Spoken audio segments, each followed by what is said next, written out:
C'était pas le match le plus beau quand même de ce tournoi de la part de nos Bleus, mais en tout cas le taf est fait. Face à une équipe italienne plutôt décevante, on part pour mes top et flop, mon débrief de France-Italie. Évidemment, avant que la vidéo ne commence, oublie pas de t'abonner et aussi rendez-vous sur mes autres réseaux sociaux pour du contenu rugby exclusif, tout est en bio. On commence par les tops et les joueurs, obligés de parler de Mani Meafou. Il porte très bien son surnom.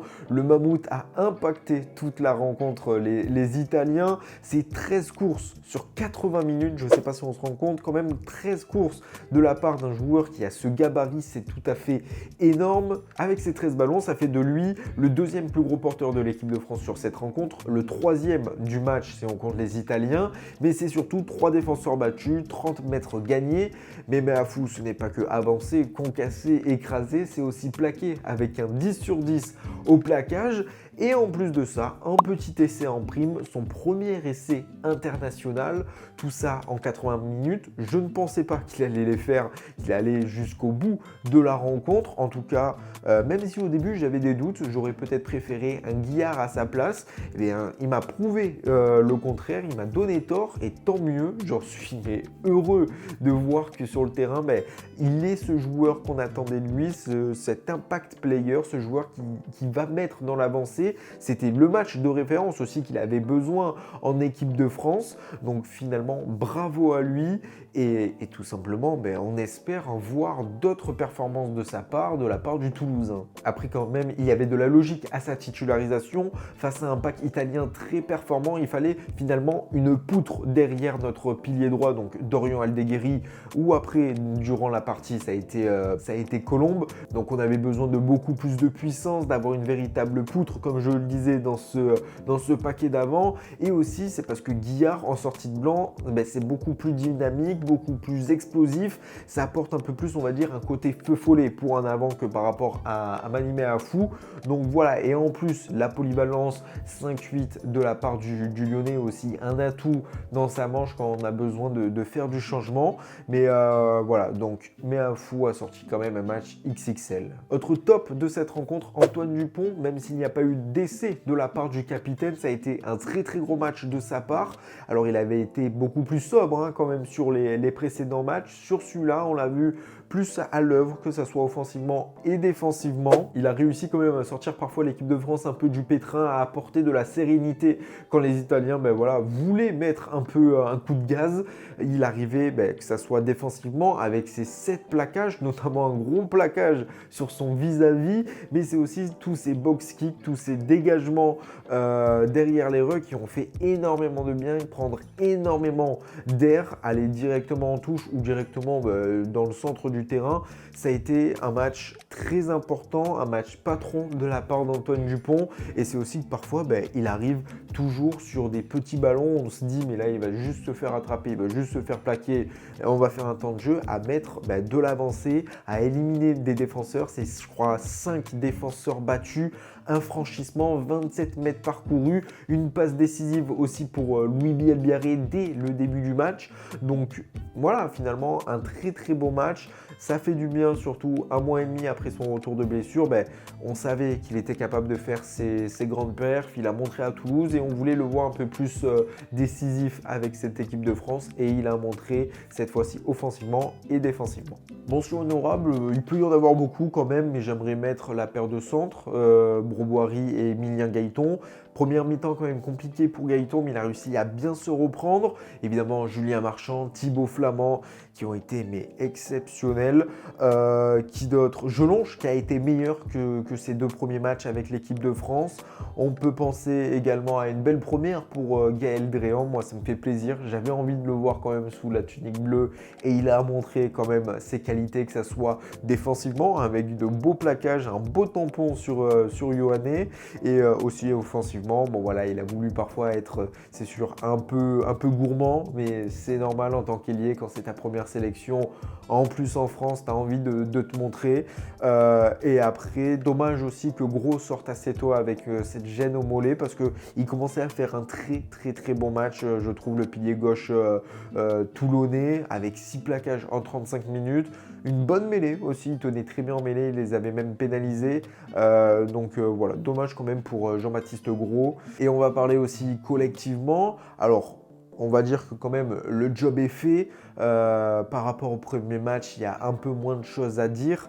Ça a été un peu décevant quand même. On s'attendait à mieux de la part de l'équipe de France. Alors un excellent point qui ne change pas de la part des Bleus, c'est quand même la touche. La touche a été presque parfaite. 8 sur 9 pour la touche. Il me semble que c'est complètement réussi pour aucun lancer raté de la part de Julien Marchand. Il me semble que c'est Peato Movaca qui rate son lancer.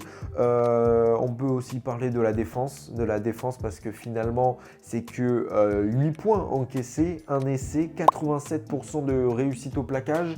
C'est beaucoup mieux que les deux premières rencontres. On était à 82% contre l'Irlande, 84% contre le Pays de Galles. Donc défensivement aussi, on s'améliore. Le trou d'air est de plus en plus réduit. On prend de moins en moins de ballons, on prend de moins en moins de points dans ces zones d'air. Donc il y a quand même une défense solide, une solidité défensive, même si parfois il y a eu un peu le feu. On ne peut pas faire un match à 100%, 80 minutes. L'autre équipe aussi a des munitions, l'autre équipe aussi a des joueurs de talent, même s'ils ne se sont pas forcément extrêmement montrés.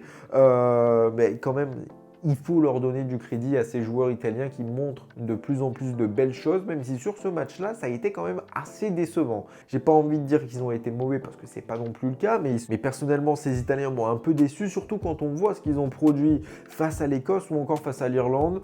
Donc voilà, quand même assez déçu. Je pense que l'absence de Brex, il joue beaucoup quand même. Avoir Menoncello en premier centre et Brex en second, ça peut beaucoup changer, mais voilà, quand même un peu déçu de cette équipe italienne.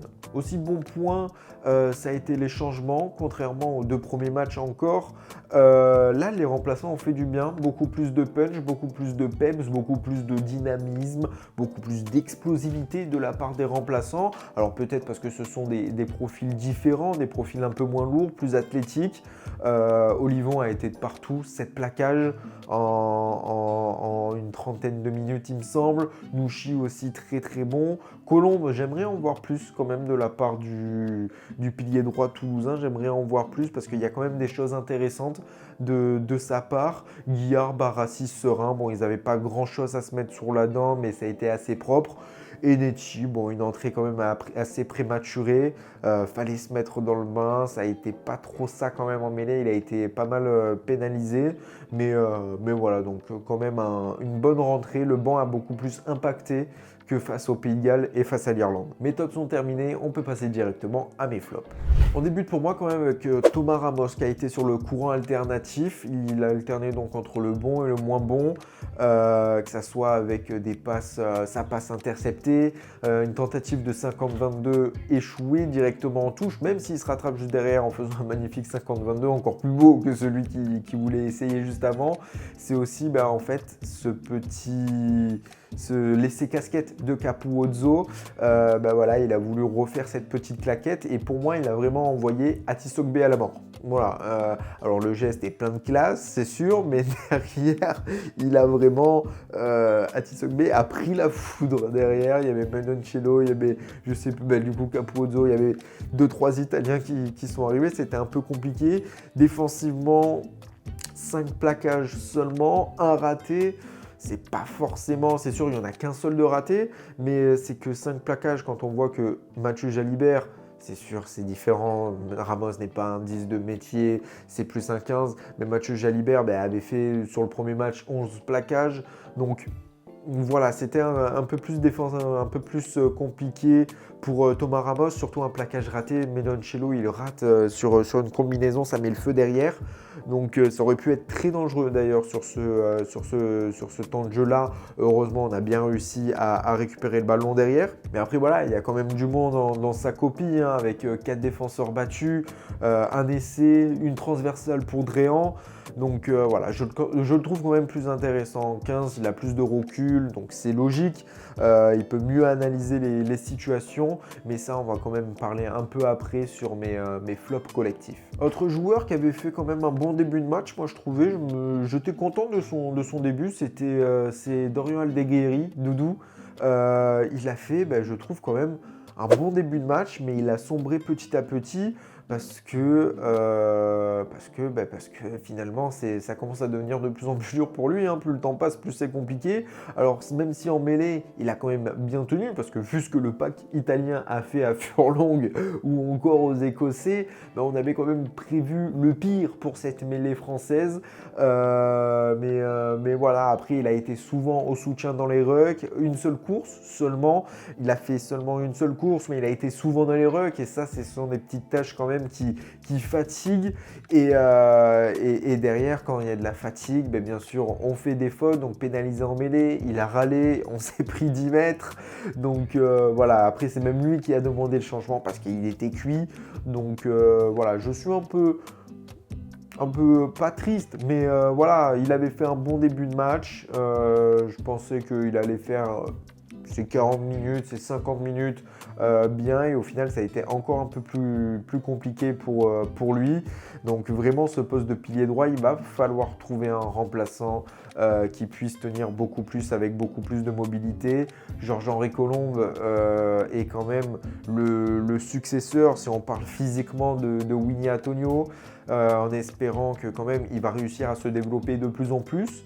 Et voilà, après il y a toujours Régis Montagne, Tevita Tafou aussi, il est un peu épargné par les blessures. On verra bien quand même pour ce poste qui est quand même assez nébuleux pour eux pour la suite. Bref, collectivement, il y a quand même pas mal de choses à dire. Offensivement, ça a été quand même assez pauvre. Pourquoi? Parce que les Italiens sont montés très fort sur nous. Ça a été du coup beaucoup moins de temps pour préparer les combinaisons, beaucoup moins de temps pour s'adapter à cette montée en rush défense de la part des Italiens. Et c'est là que moi j'apprécie énormément ce duo Ramos-Jalibert. Tout d'abord parce que Jalibert en 10 est ultra intéressant. On connaît quand même ses qualités techniques, notamment sur les crochets, sur les fins de passe. Il peut mettre rapidement une défense qui monte très fort en difficulté sur un appui, mais c'est aussi ses petits par-dessus qu'il a beaucoup tenté, que ce soit face à l'Irlande ou face au Pays de Galles, qui, si une équipe monte très fort et que le 9 ne fait pas forcément la couverture, ou il ne peut pas couvrir de partout, donc ça peut être un petit par-dessus, soit pour lui-même, soit pour ses centres. Donc voilà, c'est là qu'il apporte énormément de bien Mathieu Jalibert. Et en plus, quand Thomas Ramos, il rentre dans cette ligne, prend la poste de 10, on écarte Mathieu Jalibert, ça peut permettre de pouvoir atteindre les extérieurs bien plus facilement. Avec Ramos en 10, on met quelques avants en leur, on fait des passes dans leur dos, bien sûr en faisant croire qu'on va leur faire parce que sinon c'est trop facile à lire, et on peut écarter directement sur Mathieu Jalibert avec les extérieurs quand on sait la qualité qu'on a derrière avec nos ailiers ou encore Théo Atisobé. Donc voilà, c'est là qu'on se dit Mathieu Jalibert, Ramos avec Antoine Dupont, là à 3, ça fait un cocktail explosif qui peut mettre totalement l'équipe de France parmi les meilleures équipes du monde. Là où ça a été bien quand même en attaque, c'est comme d'habitude sur nos contre-attaques, sur les moments de turnover, où là je pense qu'on est quand même l'une des meilleures équipes du monde. Mais voilà, on ne peut pas non plus gagner un match que sur des contre-attaques. Il faut aussi pouvoir gérer ces moments de possession, de temps fort, ces moments de construction de jeu. Aussi, il faut réussir à construire sur ça. Mais sinon, ça a été quand même assez laborieux. Autre point aussi à noter, c'est les rucks. Les rucks, on a beaucoup bataillé. Les Italiens ont mis beaucoup de cœur à l'ouvrage dans cette zone de jeu. 37% de nos ballons qui sont sortis entre 4 et 6 secondes, 23% au-delà des 6 secondes. Donc voilà, on est déjà à 60% de nos rucks qui ont mis du temps à sortir. On a perdu aussi 9 rucks. Alors pourquoi? Parce qu'il y a eu un manque de soutien, et ça se voit aussi avec une autre stat, c'est celle de nos offloads. Nos offloads, on en a eu 11 sur cette rencontre face aux Italiens, là où face au Pays de Galles, on était par exemple à 25, donc plus du double. À l'Irlande, on était à 19, donc ça amène de la continuité, ça fait qu'on ne passe pas au sol, ça amène aussi de la vitesse, ça fait qu'on arrive lancé, les défenseurs ne peuvent pas forcément nous arrêter, ils doivent être en poursuite pour plaquer. Donc c'est beaucoup plus difficile d'arrêter une équipe dans l'avancée qu'une équipe voilà, qui met du temps à sortir les ballons, on peut mieux se replacer. Donc ça a été quand même un point noir quand même de la copie bleue sur cette période, sur cette rencontre. Après, parfois, on a voulu peut-être un peu trop jouer facilement, que ce soit avec cette passe de Giroud interceptée, bon, cette claquette de Ramos. Je pense pas que les Français ont pris ce match à la légère. Quand on voit quand même l'abattage défensif de la plupart des joueurs, des matchs qu'ils ont sortis, pour moi, ils n'ont pas voulu, ils n'ont pas pris ce match à la légère, ils ont juste voulu mettre beaucoup de jeux, emballer, mais en face, la défense montait beaucoup plus fort, donc c'était beaucoup plus compliqué, et on n'avait pas ce joueur comme Mathieu Jalibert qui pouvait amener de la vitesse, de l'incertitude hyper rapidement sur ses défenses. Donc voilà, c'est aussi des petits facteurs qui s'ajoutent. Avec tout ce que j'ai dit, on dirait qu'on a perdu le match ou qu'on a gagné sur le fil. Mais au vu des 2 premiers matchs, des copies que les Bleus avaient rendues, évidemment, on en attend plus d'eux, excusez-moi. Et quand on voit les 2 prochains matchs, on se dit que ça serait con de tout gâcher ou de se compliquer la tâche, de rendre peut-être la fête moins belle avec pas un grand chelem. Parce que l'Écosse, même si c'est pas la meilleure Écosse, en déplacement, c'est très compliqué. Ils ont failli perdre contre le Pays de Galles. Ils s'en sortent grâce au génie de Finn Russell. Mais à domicile, ils ont quand même tapé les Anglais. Bon, les Anglais qui eux-mêmes à domicile se font taper par les Irlandais. Ce tournoi destination est complètement fou.